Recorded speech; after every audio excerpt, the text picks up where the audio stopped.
Welcome to my channel, Glecious TV.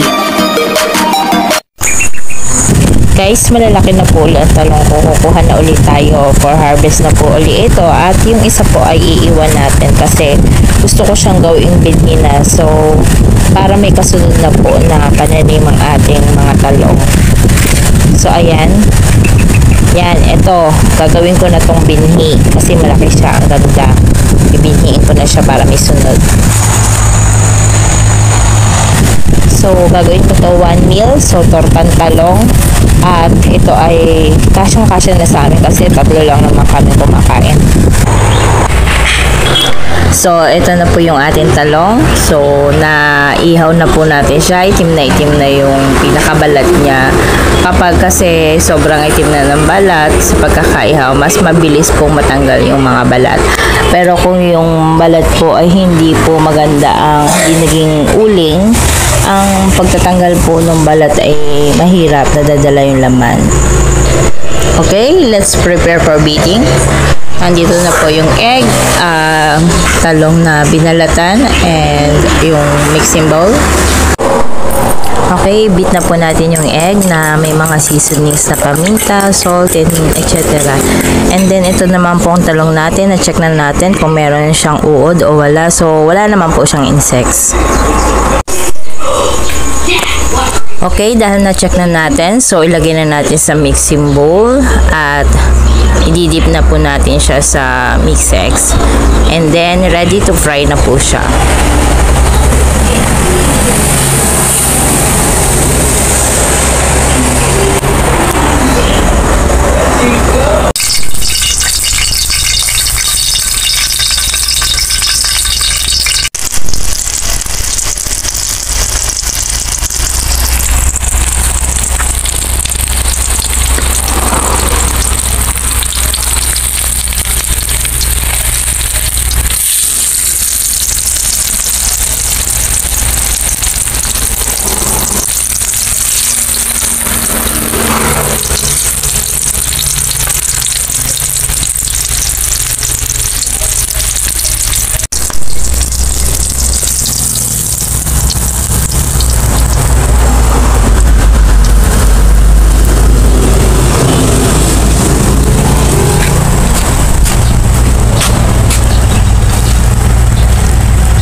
O, diba? Ang dami na ng tatlong talong. Halos isang buong plate na. Tatlo lang po yan. 3. Yan.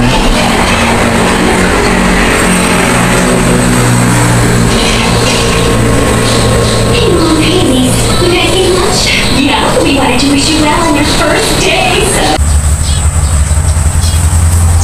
Okay, balik po tayo sa Glecious Garden. Tayo ay maglilinis ulit.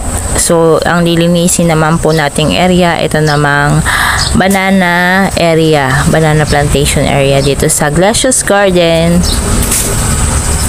So, again, we are practicing po ng permaculture, which is yung combination po ng mga halaman, ng mga fruit-bearing trees, mga herbals, mga vegetables, ornaments, spices. So, yun po yung pinaka-mission ko sa Glecious Garden, to make it sustainable po in our daily life.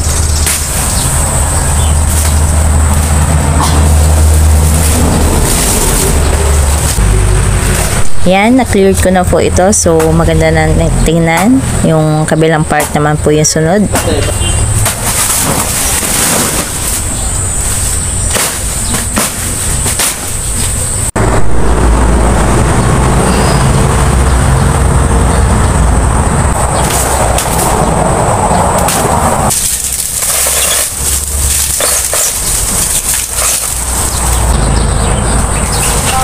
Okay, cleared na rin po ang area ito. So, yun naman kabila para po mapaganda natin itong isang buong linya.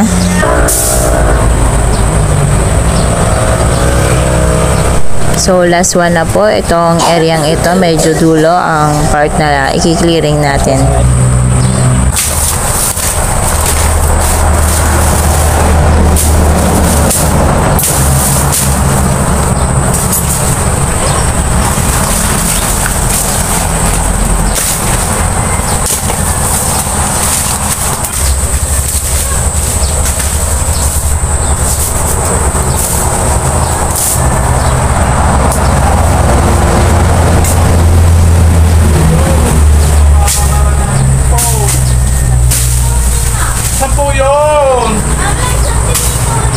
Sampo yun. Mas hindi. Sampo yun, 10. Yung sindi namin, 10. Mama, Lima. sinakuha lang ni Paula. Sinabi ko kanina, para makuha na ako. Ba? Kasi babag lililis yun.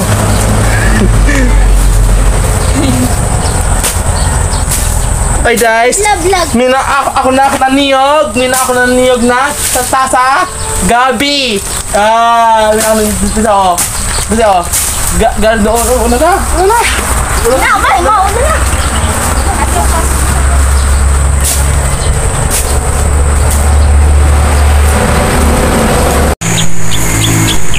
See? Clearing accomplished. Ganda na po yung area. Malinis na.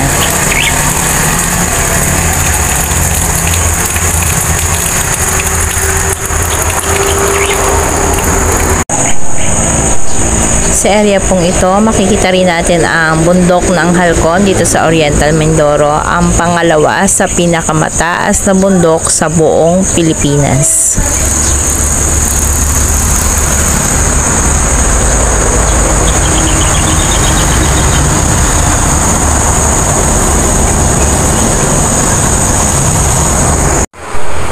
Eto po, nagdagdag ako ng bago. So, it's melon. Try natin kung gaganda siya dito. So, nasa sako po siya. Melon. Para meron pang merienda. Tapos, ito po ay yung DIY drip irrigation. Nilagyan ko siya ng citronella para yung scent niya ma-mix doon sa water. So, naiga na yung isang yun. Medyo malaki yata ang butas. So, yan. Ito po yung citronella. Diyan ko po kinuha yung mga pang dip doon sa drip irrigation para ma-mix doon sa water. So, ang citronella ay maiba sa salay kasi citronella is ganyan po. Red yung pinaka-bottom niya. Yung stalk niya ay red.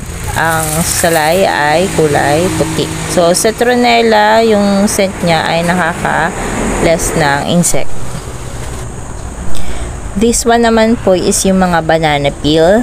So, ang ginagawa ko po dito is kinocompose ko siya pang mixture po sa soil. So, yan, banana peel po yan. Yung mga ginagamit ko sa banana chip, nilagay ko na lang dyan sa sack para makompose po siya and then to mix sa soil na pang garden soil. So, meron rin po tayo ditong calamansi tree. So, wala pa po siyang bunga. Ayan, meron na rin tayong papaya. Yan ay, ayan, ang mga bunga niyan, maliliit pa kasi pinutol po ito ng bagyo. So, unti-unti na lang po siya ulit umuusbong ang nagkakaroon ng maraming bunga. Sa Bandarini naman ay meron tayong fruit ng saba na banana. Ayan. So, maliit pa po siya kasi mapapayat pa. So, hindi pa siya pwedeng i-harvest. Take time muna para siya ay palamanin para bago natin putulin ulit. Bandarini naman ay tumubo ang mga ligaw na ampalaya, which is good para sa mga may diabetes. So, hindi ko po siya tinanggal muna at hinayaan ko munang lumago kasi sayang naman, pwede pang gulay. So, pwede siyang igata sa isang araw. So, ayan, kahit medyo madami yung area, ito is gumamela, dyan na kumapit. So, hinayaan ko na siya kasi para dumami at nang makonsume at gawing ginataan.